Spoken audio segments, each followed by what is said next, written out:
ഈ തിരുവോണം കഴിഞ്ഞ് മടങ്ങുന്ന മാവേലി റൂട്ട് അല്പം മാറ്റിപ്പിടിച്ച് ബംഗളൂരുവിലേക്ക് വന്നാൽ എങ്ങനെയുണ്ടാവും? മാവേലിയെ കണ്ട് ഇതര സംസ്ഥാനക്കാർ ദൈവമാണെന്ന് പോലും തെറ്റിദ്ധരിച്ചു. ബംഗളൂരുവിലെ പ്രധാന കേന്ദ്രങ്ങളുടെ മാവേലിയുടെ സഞ്ചാരം ഉൾപ്പെടുത്തിയ ഓണപ്പാട്ട് സമൂഹ മാധ്യമങ്ങളിൽ വൈറലാണ്.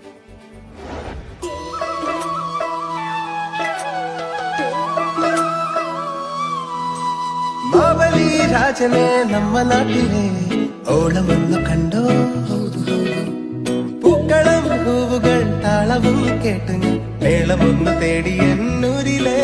കേരളത്തിലെ ആഘോഷം കഴിഞ്ഞിറങ്ങിയ മാവേലി അല്പസ്വല്പം ചുള്ളനായി, കുടവയർ കുറഞ്ഞു, പിന്നെ നല്ല കട്ടത്താടി. ബംഗളൂരു കറങ്ങാനെത്തിയ മാവേലിക്ക് ആകെ യൂത്തൻ പരിവേഷം. ബംഗളൂരു സത്യ തേടി നഗരത്തിന്റെ പുതിയ കാലത്തെ ടൂറിസം സാധ്യതകൾ മലയാളികളെ ബോധ്യപ്പെടുത്താൻ ലക്ഷ്യമിട്ടാണ് ഈ ഓണപ്പാട്ട്. വിധാനസൗധ, കബ്ബൻ പാർക്ക്, കോറമംഗൽ